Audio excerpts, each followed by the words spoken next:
लीजिए हाजिर हूँ हर सुबह और हर शाम की तरह लेकर के देश दुनिया की तमाम खबरें। नमस्कार दोस्तों, आप सभी का स्वागत है हमारे चैनल पर। तो हमारे इस चैनल को सब्सक्राइब कर लीजिए ताकि आप कोई भी खबर कभी भी मिस ना करें। तो आइए एक नजर डालते हैं 29 अप्रैल की तमाम खबरों पर। लॉकडाउन में अत्यावश्यक दुकानों को खोलने की ही अनुमति है, लेकिन शासन के आदेशों के अनुसार परवाह न करते हुए तमिलनाडु की राजधानी चेन्नई में एक नाई धड़ल्ले से लोगों की हजामत बना रहा है। जब उस नाई का कोरोना टेस्ट हुआ तो वो पॉजिटिव निकला। कोरोना वायरस की दवा और वैक्सीन को लेकर दुनिया भर में कोशिशें की जा रही है, लेकिन अब तक कोई भी नतीजा सामने नहीं आ सका। कई वैज्ञानिकों का दावा है कि इसकी वैक्सीन इस साल के अंत में आ जाएगी। पूरी दुनिया की निगाहें कोरोना वायरस की वैक्सीन पर है।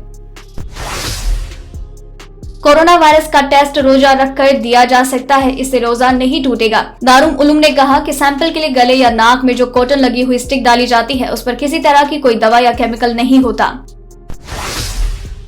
एक तरफ जहां प्रधानमंत्री नरेंद्र मोदी की अगुवाई में भारत सफलतापूर्वक कोरोना वायरस से जंग लड़ रहा है, वहीं दूसरी तरफ इस वायरस के चलते पाकिस्तान के पीएम इमरान खान की प्रधानमंत्री की कुर्सी तक दांव पर है। लॉकडाउन के बीच 26 अप्रैल को समाप्त हफ्ते में बेरोजगारी दर में कमी आई है। चिंता की बात यह है कि लॉकडाउन के दौरान 7 करोड़ से ज्यादा लोगों ने कामकाज छोड़ दिया। इस हफ्ते में बेरोजगारी दर 21.1% रही, जो कि पिछले हफ्ते के 26.2% से काफी कम है।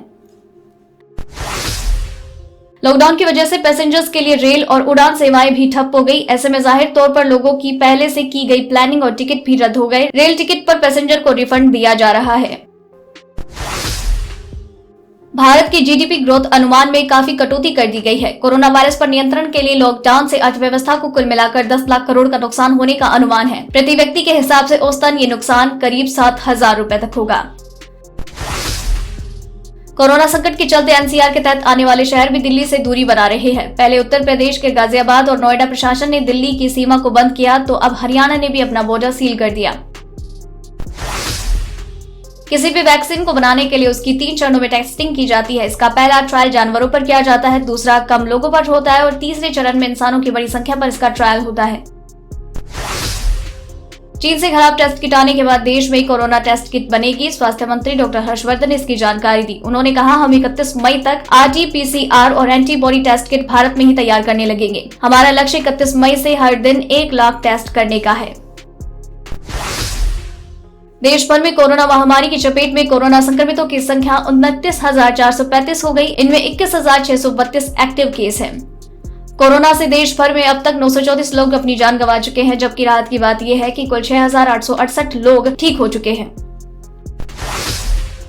हरियाणा ने दिल्ली की सटी अपनी सीमाओं को पूरी तरह से सील कर दिया। हरियाणा में रहने लेकिन दिल्ली में काम करने वाले कर्मचारियों को 3 दिन का समय दिया गया है कि वो राष्ट्रीय राजधानी में अपने रहने खाने का इंतजाम कर लें।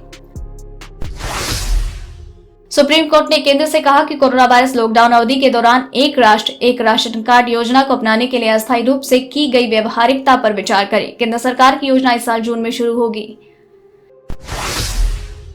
सरकार ने रिटायरमेंट के 15 साल बाद पूरी पेंशन का प्रावधान फिर से शुरू कर दिया। इस नियम के तहत अब अगले महीने या मई में पेंशन मिलने लगेगी। आपको बता दें कि इस मामले में यह अवधि 15 साल की है। इस कदम में हर महीने 6,30,000 पेंशन भोगियों को फायदा होगा। तो दोस्तों, ये रही आज की खास खबरें। तो इसी तरीके से आपके लिए हर सुबह 6 बजे और शाम 7 बजे ये खबरें हम यूं ही लेकर आते रहेंगे। फिर मिलते हैं कल, तब तक के लिए धन्यवाद।